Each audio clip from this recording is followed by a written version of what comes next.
আসসালামু আলাইকুম বন্ধুরা, আশা করছি সবাই ভালো আছেন। ফুড কর্নার 0.004 ইউটিউব চ্যানেলে সবাইকে স্বাগতম। আমি আজ শেয়ার করতে চলেছি একটি আলু বেগুনের মিক্স ভাজি। যারা প্রতিদিন সবজি ডিম ভাজি দিয়ে রুটি খেতে খেতে বিরক্ত, তারা এই রেসিপিটি অবশ্যই ট্রাই করবেন। এই ভাজিটি গরম ভাত অথবা রুটি দুটোর সাথেই জমে যাবে। করতেও অনেক কম সময় লাগে, আর ঘরে থাকা আলু বেগুন দিয়েই ভাজিটি রেডি করা যায়। তো চলুন কথা না বাড়িয়ে শুরু করা যাক।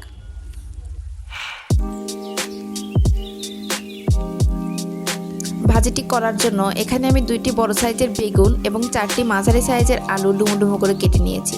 আপনারা আপনাদের প্রয়োজন মতো বাড়িয়ে অথবা কমিয়েও নিতে পারেন। এবার একটি কড়াইয়ে সামান্য পানি দিয়ে কেটে রাখা আলু বেগুন দিয়ে দিব। সেদ্ধ হওয়ার জন্য হালকা একটু লবণ দিয়ে দিব।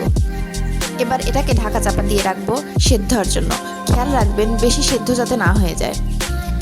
এবার একটি চামচ বা খুন্তির সাহায্যে আলুগুলোকে চাপ দিয়ে দেখে নেব। যখন আলুগুলো হালকা সেদ্ধ হয়ে যাবে তখন এটাকে নামিয়ে নেব। এবার একটি কড়াইতে পরিমাণ মতো তেল দিয়ে দিব। তেলটা গরম হয়ে গেলে এর মধ্যে সামান্য কালো জিরা ফোড়নে দিয়ে দেব। এবার কেটে রাখা শুকনো মরিচ ও রসুন দিয়ে দিব। এই ভাজিটাতে রসুনের ফ্লেভারটাই আসল। এবার রসুন আর শুকনো মরিচটা ভালোভাবে নাড়াচাড়া করতে থাকবো যতক্ষণ না রসুনটা একটু ব্রাউন কালার হয়ে যাচ্ছে। রসুনটা ব্রাউন কালার হয়ে গেলে এখন আমরা কেটে রাখা কাঁচা পেঁয়াজ ও কাঁচা মরিচ দিয়ে দিব। এখানে আমি ছোট সাইজের একটি পেঁয়াজ ও কয়েক টুকরো কাঁচা মরিচ নিয়েছি। আপনারা আপনাদের পছন্দ মতো ঝাল ব্যবহার করবেন। এবার এটাকে ভালো মতো নাড়াচাড়া করব। নাড়াচাড়া না করলে পেঁয়াজটা পুড়ে যাবে। পেঁয়াজটা পুড়ে গেলে ভাজির স্বাদটা ভালো আসবে না। নাড়াচাড়া করতে করতে যখন পেঁয়াজটা ব্রাউন হয়ে যাবে হালকা, তখন আমরা সেদ্ধ করে রাখা আলু বেগুনটা দিয়ে দিব।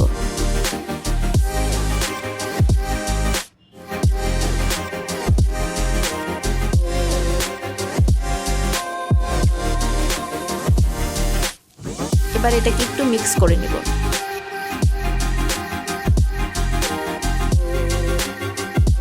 এরপরে হাফ চামচ হলুদ ও হাফ চামচ লবণ দিয়ে দিব। যেহেতু আগের লবণ ব্যবহার করেছিলাম, তাই এ পর্যায়ে লবণটা একটু বুঝে শুনে ব্যবহার করতে হবে।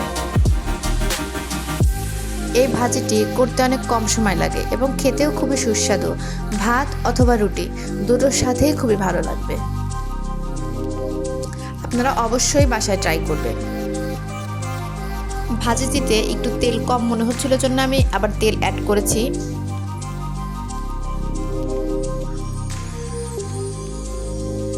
এবার নাড়াচাড়া করতে করতে যখন ভাজিটি পুরো হয়ে যাবে, তখন নামিয়ে নিলে রেডি হয়ে যাবে আমাদের আলু বেগুনের ভাজি।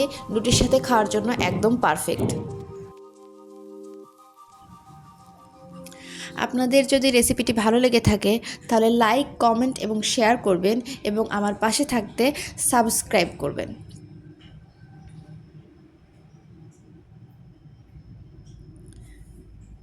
আল্লাহ হাফেজ, সবাইকে ভালো থাকবেন।